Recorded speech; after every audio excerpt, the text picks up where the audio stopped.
وجاء إخوة يوسف فدخلوا عليه فعرفهم وهم له منكرون. یوسف علیہ السلام کے بھائی جھک گئے، جھوٹ نے ان کا پول کھولا اور سچ سر چڑھ کے بولا، اور یوسف علیہ السلام کے سر پہ عزت کا پرچم لہرایا.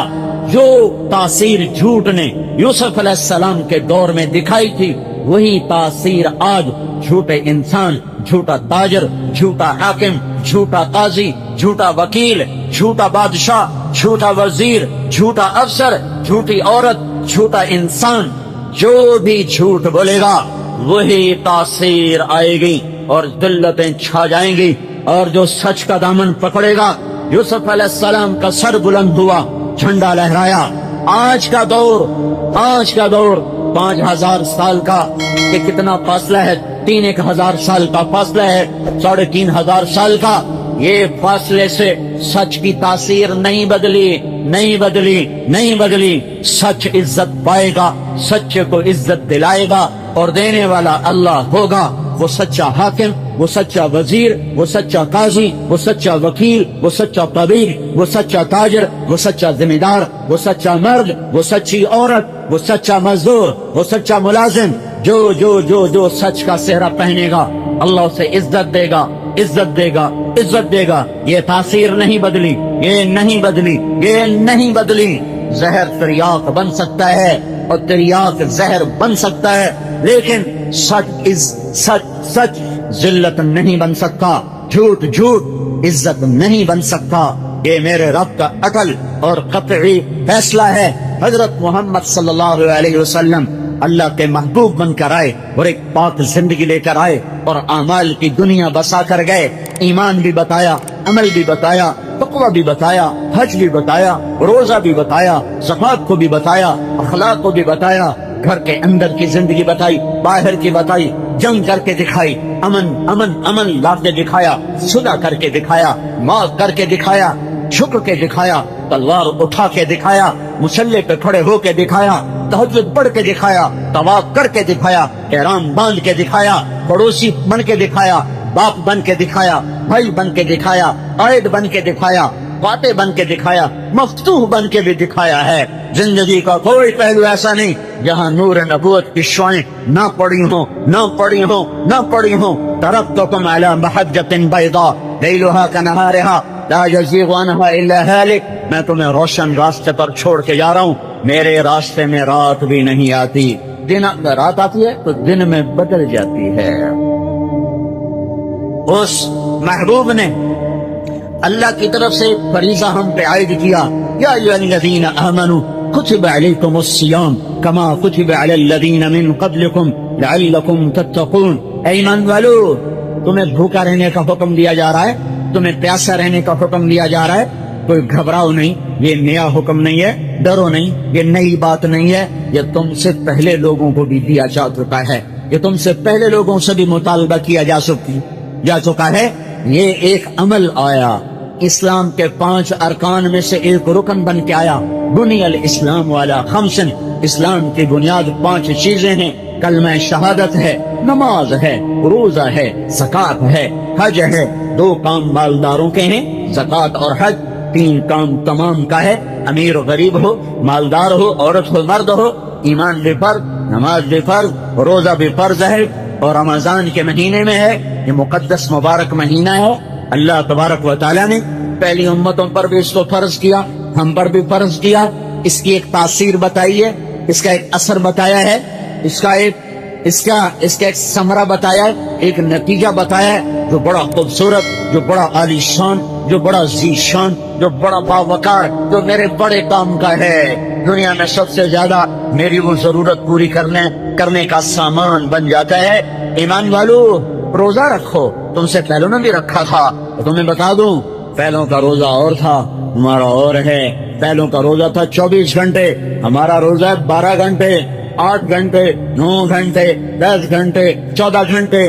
شام کو بھی کھاؤ، سحری میں بھی کھاؤ، افطاری میں بھی کھاؤ، سحری میں بھی کھاؤ. کھانے پر کیا اجر ہے. پر اس امت پہ اللہ کی کرم نوازیاں ہیں کہ میرے رب نے، میرے نبی نے فرمایا کہ اللہ تعالیٰ سحری کھانے والوں پر اپنی رحمت کو اتارتا ہے. اللہ کی رحمت برستی ہے، سحری کھانے والوں پر اللہ محبت کی نظر ڈالتا ہے۔ افطاری کے وقت اللہ تعالیٰ کا اعلان ہوتا ہے، عرش کے فرشتوں کو بھی کہہ دیا جاتا ہے کہ عرش کے فرشتوں اپنی تسبیح چھوڑو چھوڑو چھوڑو۔ اب گلستان کالونی والے جو افطاری کے وقت بیٹھ کر دعا کر رہے ہیں، اب اس پہ آمین کہنا شروع کر دو۔ اب پاکستان والے، ہند سندھ ایران والے، ترکستان ترکمانستان والے، افریقہ امریکہ آسٹریلیا یورپ کے مسلمان افطاری کا سامان سامنے رکھ کر بیٹھے ہوئے ہیں، کھا نہیں رہے، روکا کس نے ہے؟ پی نہیں رہے، روکا کس نے ہے؟ پیاس کی شدت، بھوک کی شدت، نہیں کھا رہے نہیں پی رہے، اور ہاتھ اٹھا کے مجھ سے مانگ رہے ہیں مجھے اتنے اچھے لگ رہے ہیں، تم اپنی تسبیح چھوڑ دو، جو یہ دعا کرو اس پہ کہو آمین، کہو آمین، کہو آمین۔ پر مصیبت یہ ہے اس وقت کوئی پکوڑوں کو دیکھ رہا ہوتا ہے، کوئی سموسے کو دیکھ رہا ہو، کوئی ادھر سیون اپ پر، کوئی پیپسی پر، کہاں کہاں نظریں طواف کر رہی ہوتی ہیں، دعا مانگنا ہی لوگ بھول جاتے ہیں۔ یہ قبولیت کا وقت ہے، تو اللہ تعالیٰ نے ہمیں 2 وقت کھانے کا حکم دیا۔ پہلی امتوں کو حکم تھا 24 گھنٹے افطاری پھر افطاری، افطاری پھر افطاری، افطاری بھی کرو سحری بھی کرو۔ رات کے عرصے میں بیوی تم پر حلال ہے، پہلی امتوں پر افطاری سے افطاری، رات کو بھی بیوی حرام، دن کو بھی بیوی حرام، 24 گھنٹے پورا مہینہ بیوی کے قریب نہیں جا سکتے ہو۔ اس امت کے لیے آسان سہولت، سرمت بن قیس رضی اللہ تعالیٰ عنہ ایک صحابی ہیں، وہ اونٹ چرانے گئے، پہلا حکم آیا روزے رکھو، 24 گھنٹے کا روزہ ہوگا، 24 گھنٹے کا روزہ، افطاری پر افطاری۔ یہ اونٹ چرانے گئے، اور وقت کیسے ختم ہوتا تھا؟ جو افطاری کے وقت میں کھا کے سو گیا، پھر اٹھا تو روزہ شروع، جب تک وہ سوتا نہیں روزے کا وقت ہے، جوں سویا روزے کا وقت ختم ہو گیا۔ سرمت بن قیس رضی اللہ تعالیٰ عنہ اونٹ چرانے والے ہیں، بدو ہیں، اونٹ چراتے واپس آتے ہیں، اور افطاری کے وقت آ کر بیوی افطاری کا سامان تیار کرتے ہیں، اور یہ ایسے دراز ہوتے ہیں، ان کو نیند آ جاتی ہے، سورج چھپتا ہے، آنکھ کھلتی ہے، ہائے افطاری تو گئی، پھر روزے پر روزہ۔ اگلے دن جو پھر روزہ رکھا تو جب ان کی کمر ٹوٹی اور بھوک نے آ کے بے حال کیا، یا رسول اللہ ہلاک دو، یا رسول اللہ میں ہلاک ہو گیا، میرے بس میں نہیں ہے روزہ، میں کیسے پورا کروں، میرے ساتھ یہ ہو گیا۔ بس بس بس اسی وقت میرے اللہ کا حکم آ گیا، اسکلوا واشربوا حتى يتبين لكم الخيط الابيض من الخيط الاسود ثم اتموا الصيام الى الليل۔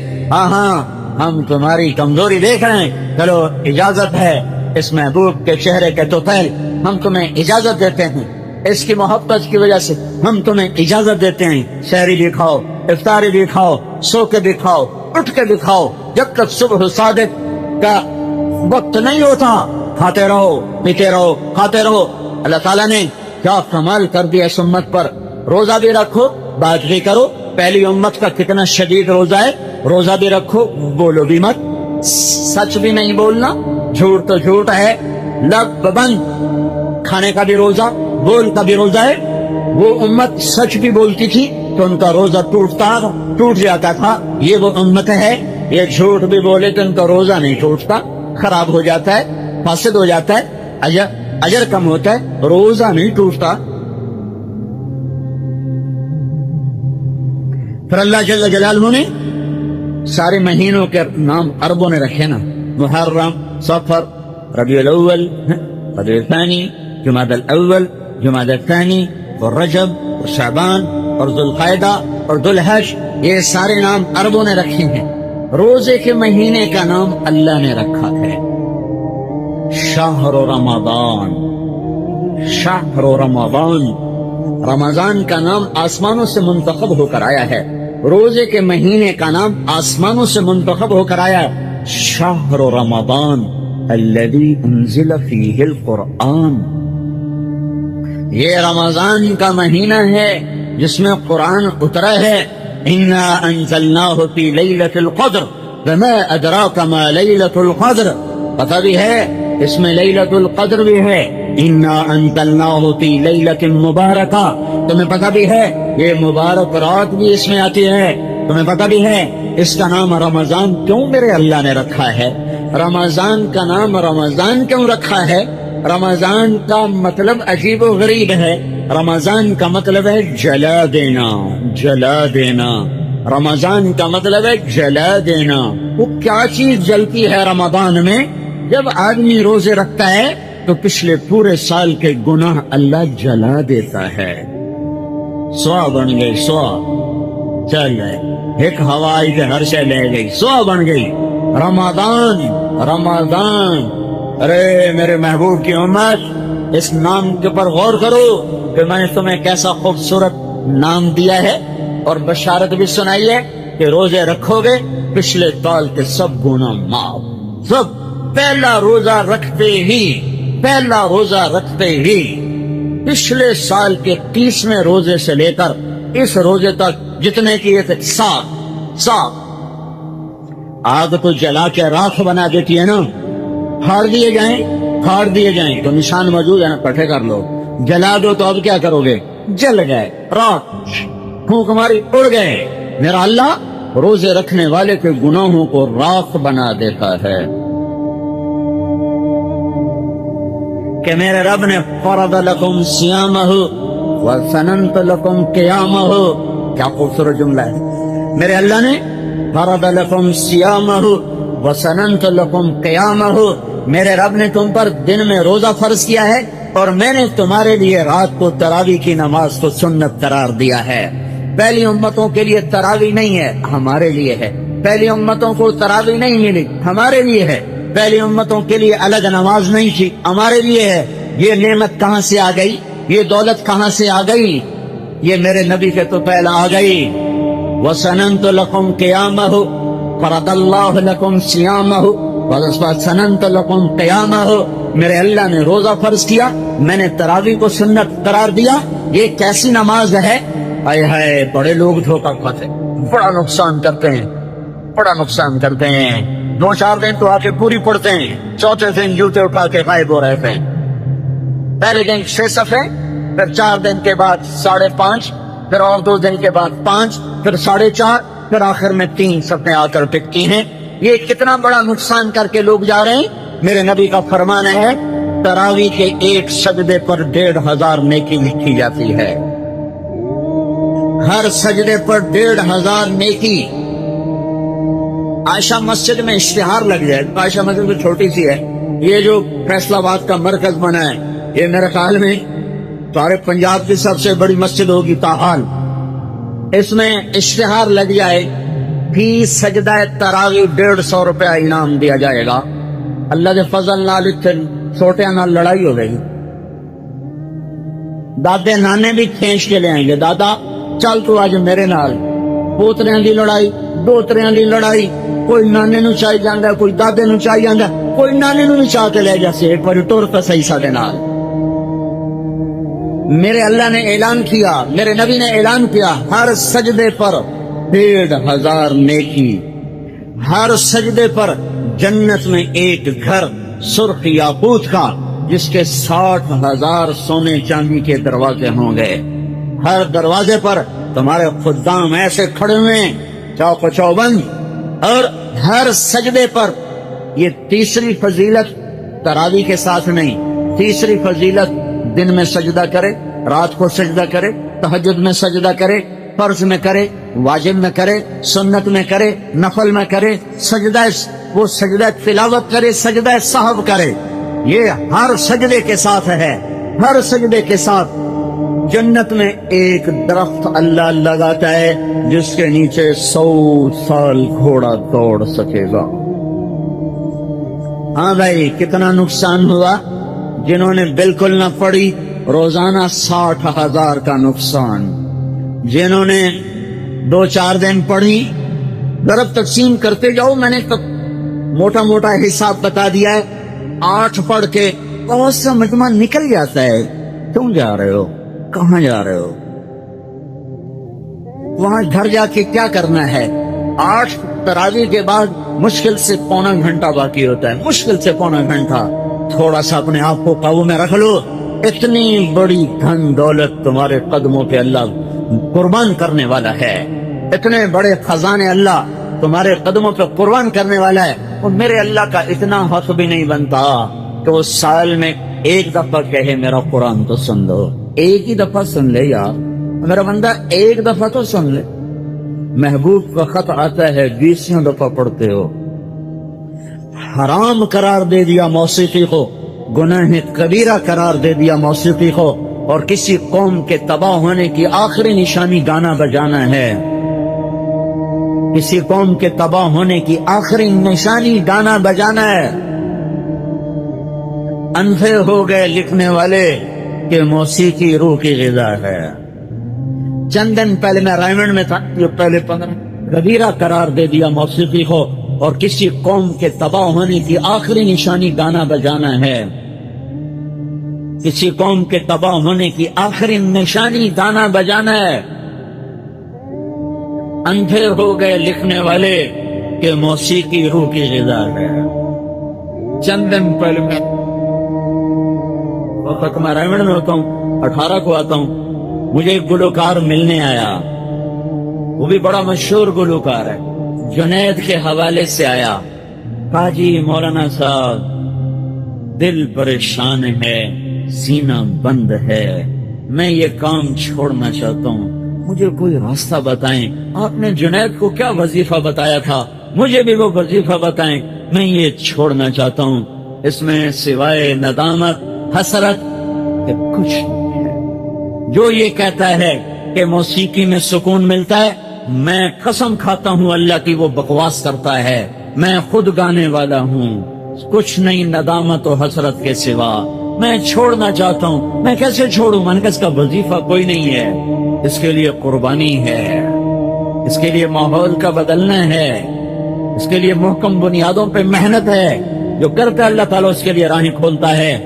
کسی قوم کی تباہی کی آخری نشانی ہے کہ ان کے نوجوان، ان کے مرد، ان کی عورتیں گانے بجانے کے رسیا ہو جاتے ہیں۔ حرام موسیقی کا گانا ہے، 10 دفعہ سن رہے ہیں، 20 دفعہ سن رہے ہیں، بار بار سن رہے ہیں، بار بار سن رہے ہیں۔ سال میں ایک دفعہ اللہ کہتا قرآن تو سن لے، حق پہ ہیں جی ویل کوئی۔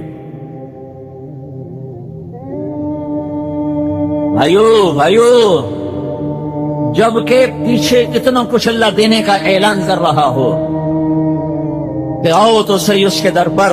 فرض روزے کو کون بتائے؟ نفل روزے کی بتاؤں؟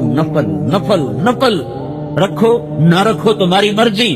من صام یوما تطوعا، جس نے نفلی روزہ رکھا، پھر کیا ہوا؟ ثم اعطی ملء الارض ذهبا لم يستوف ثوابه دون یوم الحساب۔ پھر کیا ہوا؟ ایک نفل روزہ رکھنے کے بعد اس کو ساری زمین سونے سے بھر کے دے دی گئی۔ ساری زمین، ایشیا جیسا بر اعظم بھر دیا گیا، افریقہ جیسا بر اعظم بھر دیا گیا۔ پھر سے کہا جائے آپ کے روزے کا بدلہ ہے، تو میرے نبی کا فرمان ہے یہ سونے سے بھرا ہوا جہان اس نفل روزے کا بدلہ نہیں ہے، اس کا بدلہ اللہ کے سوا کوئی نہیں دے سکتا۔ عملان موجبان، 2 عمل کی جزا واجب۔ من مات یؤمن باللہ وجبت لہ الجنہ، جس کا ایمان پہ خاتمہ ہوا اس کے لیے جنت واجب۔ من مات یشرک باللہ وجبت لہ النار، جو کفر پہ مرا اس کے لیے دوزخ واجب۔ عملان بامثالہما، 2 عمل کی جزا واجب، 2 عمل برابر۔ من عمل سیئتا جزی بہا، جو برائی کرے گا ایک کا بدلہ 1 برائی کی سزا۔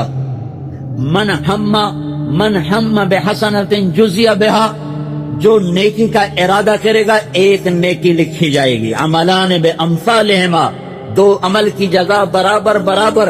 وعمل بعشر امثالہ، 1 عمل کی جزا 10 گنا۔ من جاء بالحسنۃ فلہ عشر امثالہا، جو 1 نیکی کرے گا کم از کم 10 لکھا جائے گا۔ وعمل ب700 ضعف، 1 عمل کی جزا 700 گنا، 1 عمل کی جزا 700 گنا۔ من انفق فی سبیل اللہ فلہ بکل درہم 700 درہم، جو 1 درہم اللہ کے نام پر خرچ کرے گا 700 گنا لکھا جائے گا۔ یہ میرا نبی بتا رہا ہے۔ دو عمل واجب ان کی جزا، دو عمل برابر سرابر، ایک عمل 10 گنا، ایک عمل 700 گنا، وعمل لا يعلم ثواب عامله الا اللہ، اور ایک عمل ایسا ہے جس کی جزا اللہ کے سوا کوئی نہیں جانتا۔ وہ کیا ہے یا رسول اللہ؟ آپ نے کہا وہ روزہ ہے، وہ روزہ ہے جس کی جزا اللہ کے سوا کوئی نہیں جانتا۔ اللہ تعالیٰ یدع الطعام لأجلی ویدع لذته لأجلی ویدع شہوته لأجلی۔ دیکھو بھائی میرے فرشتوں، اس نے کھانے کو میری خاطر چھوڑا، اس نے لذت کو میری خاطر چھوڑا، اس نے بیوی کو میری خاطر چھوڑا، اس کی جزا میں خود ہوں یا اس کی جزا میں خود دوں گا، کوئی نہیں جانتا میں کیا دینے والا ہوں۔ جنت کا ایک دروازہ ہے جس کا نام ہے باب الریان، وہ صرف روزے داروں کے لیے کھلتا ہے۔ جب سارے روزے دار اس میں سے گزر جائیں گے وہ دروازہ بند کر دیا جائے گا، پھر کبھی نہیں کھلے گا، وہ ہمیشہ کے لیے بند کر دیا جائے گا۔ بسم اللہ الرحمن الرحیم۔ ماہ قبل میں شعبان المعظم خصوصاً جو بڑی رات کے متعلق چند معروضات ہوئی تھی، اس میں یہ بتایا گیا تھا کہ اس رات میں تمام کی بخشش ہو جاتی ہے سوائے ان چند بد نصیب لوگوں کے۔ وہ بد نصیب لوگ تھے، اس میں سے سب سے پہلا مشرک تھا۔ مشرک کسے کہتے ہیں؟ ذرا اس کے بارے میں تفصیل جان لیتے ہیں۔ مشرک کہتے ہیں اللہ تعالیٰ کی ذات اور صفات خاصہ میں کسی مخلوق کو شریک کرنے والا۔ صفات خاصہ سے مراد وہ صفات ہیں جو صرف اللہ تعالیٰ کے ساتھ خاص ہیں، مثلا بغیر اسباب کے محتاج ہونے کے زندگی اور موت دینا، رزق دینا، اولاد دینا، عزت و ذلت دینا، بگڑی بنانا، مشکلات کو حل فرمانا۔ مشرک کہتے ہیں کہ جو کسی کے پاس جائے اور اس سے موت مانگے، رزق مانگے اور اولاد مانگے اور کہے عزت دے دے، وہ میری بگڑی بنا دے، اللہ کے علاوہ کے پاس مانگے تو یہ شرک ہے اور یہ کرنے والا مشرک ہے، اس کی اس رات میں بخشش نہیں ہوگی۔ دوسرا قاتل، کسی کو ناحق قتل کرنے والا۔ اگر کوئی شخص غلبہ اسلام کے لیے شر پسند دشمنان اسلام کو قتل کرتا ہے یا کسی ایسے انسان کو قتل کرے جس کا قتل کرنا شریعت میں جائز قرار دیا گیا ہو، تو ایسے لوگ اس وعید میں شامل نہیں ہیں، کیونکہ ایسے امور میں وہ شرعاً قاتل شمار نہیں ہوتے۔ قاتل سے مراد وہ ہے جو ناحق کسی کو قتل کرنے والا ہو، یہ بھی نہیں بخشا جاتا۔ تیسرے نمبر پر ہے زانی، وہ شخص جو اسلام کے مقرر کردہ جائز طریقے سے ہٹ کر جنسی خواہشات کی تکمیل کرتا ہے، وہ زانی کہلاتا ہے۔ زنا کا اصل مفہوم یہ ہے کہ مرد و عورت بغیر نکاح کے آپس میں جنسی ملاپ کرے۔ فقہاء کرام فرماتے ہیں کہ زنا اور لواطت دونوں کے لیے وعید ہیں، یعنی کوئی مرد کسی عورت کے ساتھ یا کوئی مرد کسی اور مرد کے ساتھ یا کوئی عورت کسی اور عورت کے ساتھ جنسی ملاپ کرتے ہیں تو یہ سب عرف میں زانی شمار ہوتے ہیں، یعنی ان کی بھی بخشش نہیں ہوتی۔ شرابی، وہ شخص جو شراب پیتا ہے۔ شراب پینا حرام ہے، خواہ اس سے کسی کو نشہ چڑھے یا نہ چڑھے، کم مقدار میں پیے یا زیادہ، خوشی کے موقع پر پیے یا پریشانیوں کو کم کرنے کا بہانہ بنا کر، ہر حال میں شراب ناجائز اور حرام ہے۔ شراب کی طرح دیگر نشہ آور چیزیں مثلاً بھنگ، چرس، افیون وغیرہ بھی یہ سب ناجائز اور حرام ہیں۔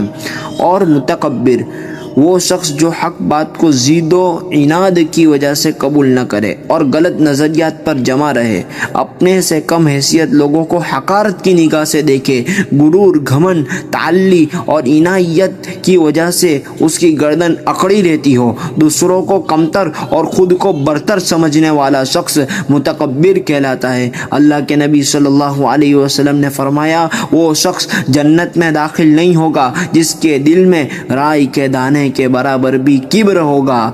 ایک شخص نے سوال کیا کہ یا رسول اللہ، انسان اس بات کو پسند کرتا ہے کہ اس کا کپڑا اچھا ہو، اس کی جوتے اچھے ہو؟